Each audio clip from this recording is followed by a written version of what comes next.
When Pokemon Scarlet and Violet were released, it wasn't really as well received to warrant any kind of roaring fanfare. It was more like that sort of fart you cut in the lift hoping that your colleagues wouldn't notice. Sorry again about that, Brett, it had been a rough night.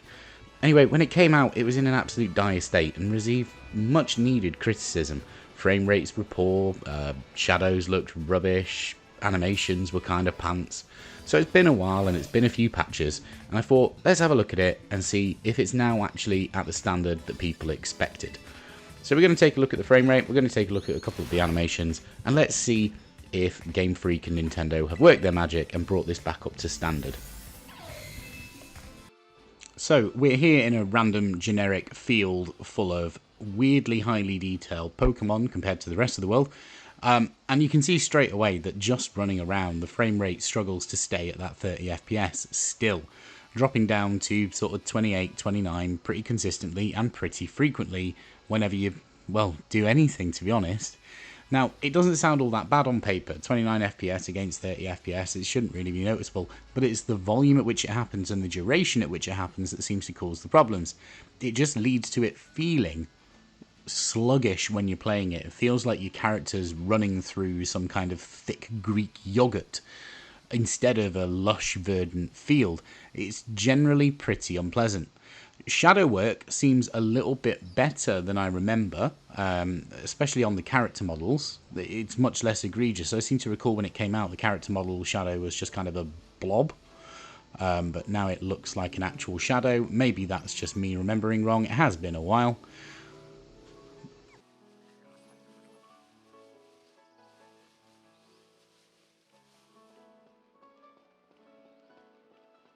This was always something very strange I saw when the game came out. Look at that dude there in the grey shirt, and excuse the poor motion control, apologies for that. It looks like he's walking at about 5 frames per second, and characters seem to do that until they get close to you, and then they start moving at their regular speed. It's very distracting. Now, running around this city, it's not too bad. It's staying at around 30 FPS, but you can see it just can't quite decide whether or not it wants to be 29 or if it wants to be 30. And I just have to say this at this point. Getting through this introduction was excruciating. I had a save file where I was really far into the game, and for some reason I've deleted it. I think it was when Pokemon Home was coming out. And man, this took forever to get through. It felt like such a slog. And as we head up into the courtyard here, of course, it continues to wobble. Now, in this next shot, when it transitions, I'd really love to know what the hell is going on with these kids. Just look at them. Look at their feet.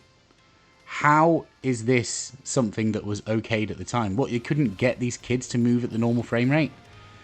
Riding around on the mount, it still looks like your mount only has about 3 frames of animation when you jump. I can't imagine that looks much better when you're flying. And moving too quickly through this city, we see that the frame rate just struggles again to keep up, dipping down into the 24 and 25 mark. Generally not a great experience riding through this city or running through this city, to be honest, and this is kind of like the worst case scenario of where it would be at. It's been long enough. I can't believe that this still is this while you're riding through. It just feels nasty. Now, going out of the city, this loading speed, I've actually transitioned this clip to be 400%. Like, it took 40 seconds to load out of that area into this one. That is obscene. So we're now out in the actual world outside of the city, and you can see on the frame rate plot, it just can't cope. It's sitting between 26 and 30 pretty consistently. Movement, again, feels sluggish. Whenever anything's coming into sight, the game just seems to have a minor aneurysm. It just doesn't really work. So, Pokemon Scarlet and Violet. All this time on from the release, is it fixed? No, not even slightly. It feels ever so slightly better than when I remember playing it when it came out, but it's still just awful. You know, the frame rate, if you put that to one side and you kind of put that in its own little box where it's its own little problem that you can kind of live with, it's the rest of it, the general presentation. Everything is just lackluster. NPCs that don't walk at the right speed, those kids in the classroom looking like they've come straight out Children of the Corn. I don't understand who okayed it over at Nintendo and Game Freak's end. It doesn't make any sense. This is their prized product, their killer app. and they completely flubbed it, and it's still completely flubbed. I assume this has just been swept under the rug at Game Freak's end at this point, hoping that whatever successor to the Switch will be able to leverage its better hardware to get better performance out of it. All I can say is, I mean, Detective Pikachu's around the corner next week, so all eyes are going to be on that to make sure it doesn't repeat the same kind of mistakes, and we'll have a video out to see if that does it as well. Anyway, I'm going to stop ranting now before I injure myself. If you did enjoy the video, make sure to leave a like, maybe subscribe. We've got plenty more for the ROG Ally, Steam Deck and Nintendo Switch, and we'll see you in the next one.